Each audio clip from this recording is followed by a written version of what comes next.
been a long road of suffering, but eventually God brings all things to light in His time. And after giving everyone involved much time for repentance, Joni Lamb has forcefully denied the allegations against her, positioning herself as a victim of a malicious attack rather than a leader guilty of covering up a crime. As the accusations mounted, she took to her platform, Joni Table Talk, to address the claims head-on, displaying visible emotion as she refuted any suggestion that she had acted improperly. Her message was clear and unwavering: "I never covered up anything. Marcus didn't cover up anything." For Joni, the scandal is not about justice or truth, but rather an orchestrated attempt to tarnish her legacy and destabilize Daystar Television Network. Recently, Daystar made the decision to terminate my son Jonathan Lamb's employment. That decision was not taken lightly. It followed a 15-month review of Jonathan's performance and his refusal to take any steps to satisfy a detailed performance improvement plan put in place. He also refused my offer to participate in a formal mediation to resolve grievances in a biblical and professional manner. Throughout her defense, Joni has framed the accusations as a calculated smear campaign led by her son, Jonathan Lamb, and his wife, Suzy. According to her, their claims are rooted in personal grievances rather than factual evidence, fueled by resentment over Jonathan's removal from Daystar. She has suggested that their actions stem from their disappointment in how the leadership transition unfolded after the passing of Marcus Lamb. Joni maintains that Jonathan's bitterness over not being named the future president of Daystar has clouded his judgment, leading him to manufacture a scandal that would paint her as the villain. Beyond characterizing the accusations as a personal attack, Joni has also highlighted inconsistencies in Jonathan and Suzy's timeline of events. She has pointed out that the case was initially closed due to a lack of evidence and only reopened years later, insinuating that their renewed efforts to push the narrative coincide suspiciously with Jonathan's expulsion from the network.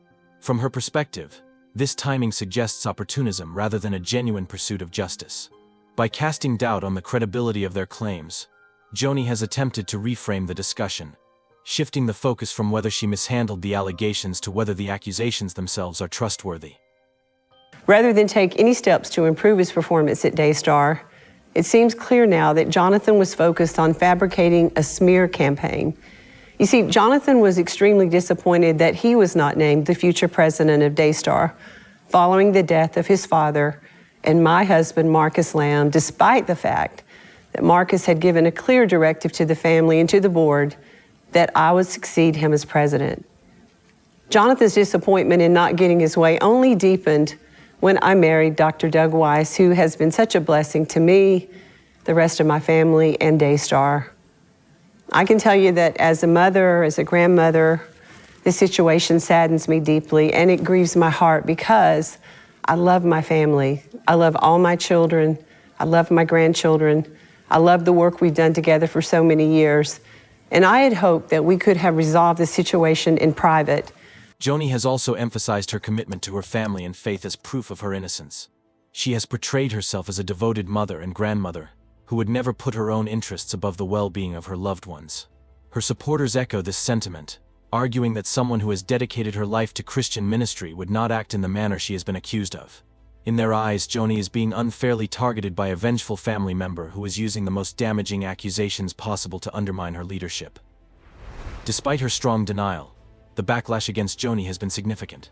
Many in the Christian community remain skeptical of her explanations, arguing that even if she did not directly cover up the allegations, her handling of the situation was deeply flawed.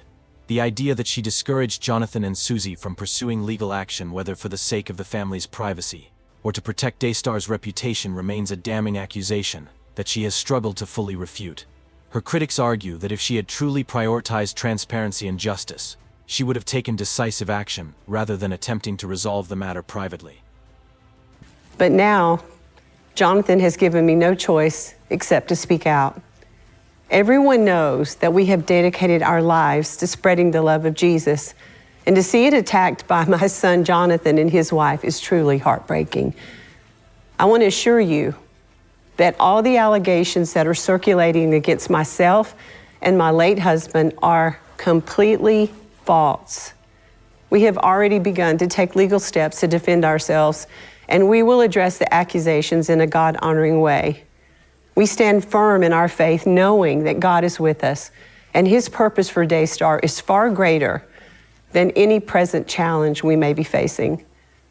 While this attack is very painful and wrong, I know that our battle is not against flesh and blood, but against a spiritual enemy who seeks to destroy and divide no matter what the cost. I want to ask you for your prayers. Thank you for your continued love and support. Joni's insistence on her innocence has done little to quell the controversy, as her refusal to acknowledge any missteps has only intensified the scrutiny. Instead of presenting a measured approach that addresses the complexities of the situation, she has chosen to categorically dismiss the allegations, which has led some to view her as defensive rather than forthcoming. Her decision to characterize the entire ordeal as a smear campaign has also raised concerns about her willingness to engage in meaningful reflection about the situation's broader implications. As the controversy continues to unfold, Joni Lamb finds herself at a crossroads. While she has successfully maintained her position as the head of Daystar, the allegations have cast a shadow over both her leadership and the network's credibility. Her defense strategy, focusing on discrediting her accusers rather than addressing the underlying concerns, may appeal to her loyal supporters, but it does little to convince those who remain undecided. Whether her reputation can withstand the storm depends on how the investigation proceeds, and whether new evidence emerges that either supports or undermines her claims. One thing is certain: as long as these allegations remain unresolved, Joni Lamb will continue to fight not only for her leadership but for her legacy as one of Christian broadcasting's most influential figures. And I really felt from the Lord that even though a lot of wrong had been done to me, that I was to stand firm in the position that God had called me to and to not walk away. The allegations of sexual abuse and the subsequent cover-up within the Lamb family have become one of the most disturbing aspects of the controversy surrounding Daystar Television Network. Right now, Suzy and I are at an undisclosed location because we simply do not feel safe at our home.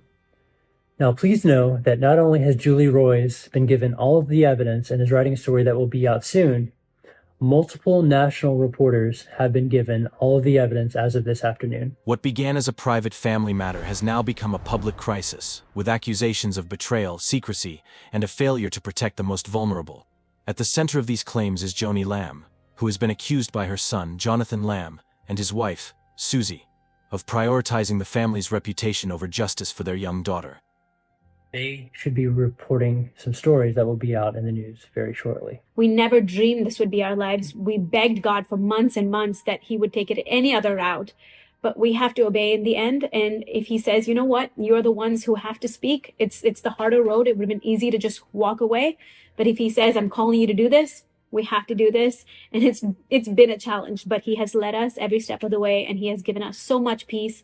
According to Jonathan and Suzy, the abuse allegations first surfaced in 2020 when their daughter, then a child, disclosed that she had been molested. Initially, she did not name the perpetrator, but as time passed, suspicions arose about a family member identified only as Pete. The situation escalated in August 2021 when, during a family retreat in Florida, Jonathan allegedly found Pete alone with his unclothed daughter in a private room. The distressing discovery led Jonathan and Suzy to formally report their concerns, convinced that something deeply wrong had taken place. So I just want to encourage you, even though things will look horrible and it looks like turmoil, God always sees the bigger picture. And as long as we obey Him, we stand in the truth, we tell the truth, He will take us through. And I know He will, but we do need, and thank you for your prayers, because all that said, it has still been a hard journey. So thank you. Yeah. However, the heart of the scandal lies not only in the alleged abuse itself, but in how the situation was handled afterward. Jonathan and Suzy claim that when they brought the issue to Joni Lamb's attention, instead of supporting their decision to go to the police, she urged them to keep the matter private. They allege that Joni was more concerned with protecting Daystar Television Network and the family's public image than ensuring justice for her granddaughter. This alleged discouragement of legal action has fueled accusations that she actively participated in covering up the incident to avoid scandal and reputational damage. Under Texas law, any suspicion of child abuse must be reported to law enforcement, and Jonathan and Suzy insist that they fulfilled this obligation. However, the initial investigation was closed due to a lack of conclusive evidence and their daughter's reluctance to provide further details. The trauma she endured made it difficult for her to articulate what had happened, and without more testimony, authorities could not proceed with charges at the time. It was only in late 2024, after new evidence reportedly surfaced, that the case was reopened, bringing renewed scrutiny to how the Lamb family and Daystar had originally handled the matter. Joni Lamb has publicly and vehemently denied all allegations of a cover-up. In an emotionally charged episode of her show Joni Table Talk, she addressed the claims head-on, stating, "I never covered up anything. Marcus didn't cover up anything." She argued that the accusations were part of a calculated effort to discredit her leadership and tarnish the network's reputation. According to Joni, the narrative pushed by Jonathan and Suzy is misleading, designed to paint her as complicit in wrongdoing that she insists never occurred. She framed the accusations as a smear campaign orchestrated by her son in retaliation for being removed from Daystar's leadership.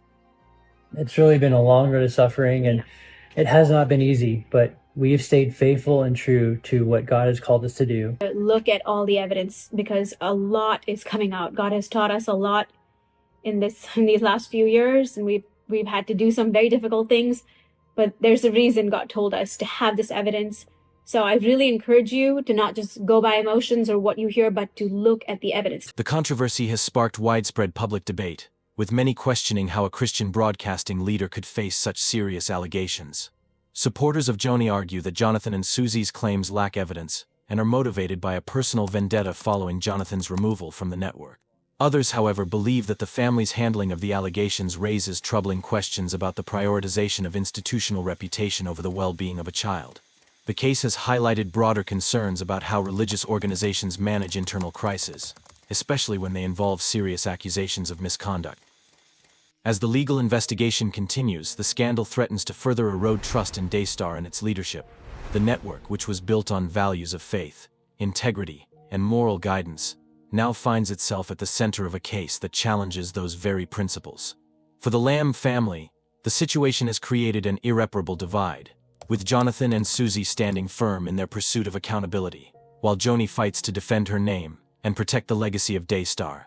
The coming months will be crucial in determining the outcome of these allegations and whether the network can recover from the damage they have caused. They do the semi-annual telethon there. I think they call it Heart for the World now. There's a room there just full of phones and cubicles and several hundred people in there that just answer phones all day. And the prayer department was in charge of taking the calls during the telethon when people would call in to donate. But every once in a while, the call volume would be so high that all company employees would be required to be on standby on their phone. And so this was one of those particular occasions. The call volume was exceptionally high. And lo and behold, my phone rang. I answer it, and it's this sweet little elderly lady, and she's weeping, and she's telling me that she's completely in debt. She has nothing, no money, but she does have a last little bit on her credit card, and she's going to give that to Daystar because the person on air said that if you give $1,000 today, God is going to give you $10,000 back. The legal and ethical implications of the allegations against Joni Lamb and Daystar Television Network have raised profound concerns about accountability, transparency, and moral responsibility. At the heart of the controversy lies the question of whether Joni, as both a grandmother and a leader of a major Christian broadcasting network, acted in accordance with both the law and ethical principles when confronted with claims of sexual abuse within her family. The unfolding case has sparked heated debates about how religious institutions handle such allegations, and whether their leaders are held to the same standards as secular organizations. From a legal standpoint, the case hinges on Texas law, which mandates that any suspicion of child abuse be immediately reported to law enforcement. Jonathan and Suzy Lamb maintain that they complied with this legal obligation, reporting their concerns to the police when their daughter first disclosed the alleged abuse. However, the case was initially closed due to a lack of evidence, as the young girl was unable to provide clear details at the time. Years later, with new information reportedly surfacing, the case was reopened, reigniting scrutiny over how it was originally handled.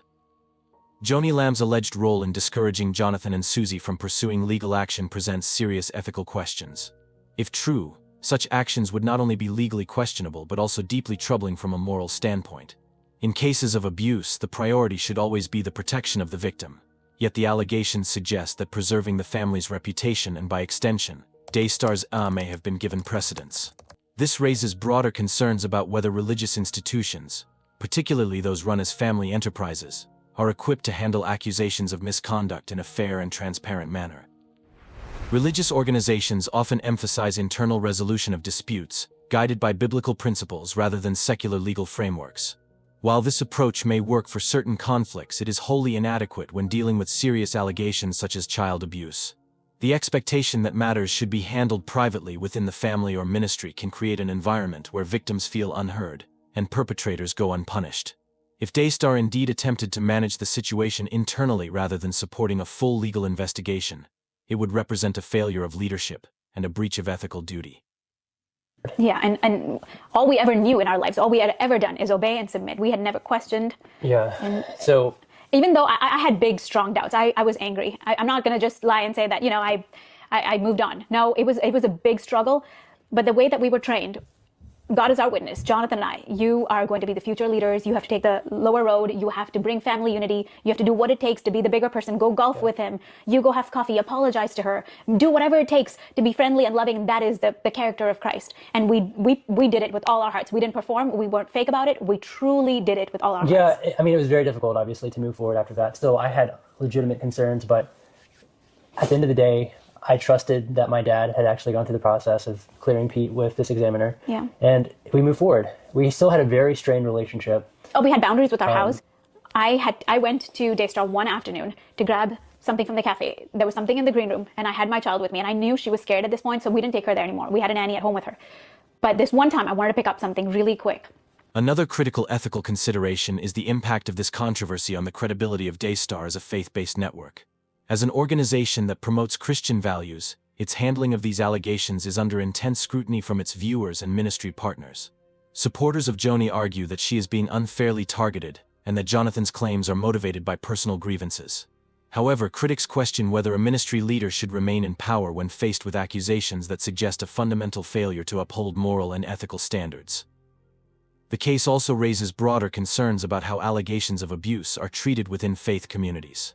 Historically, religious institutions have struggled with transparency when dealing with internal scandals, often prioritizing institutional preservation over accountability. The situation with Daystar is emblematic of a larger issue, one that has played out in churches, ministries, and religious organizations across the world.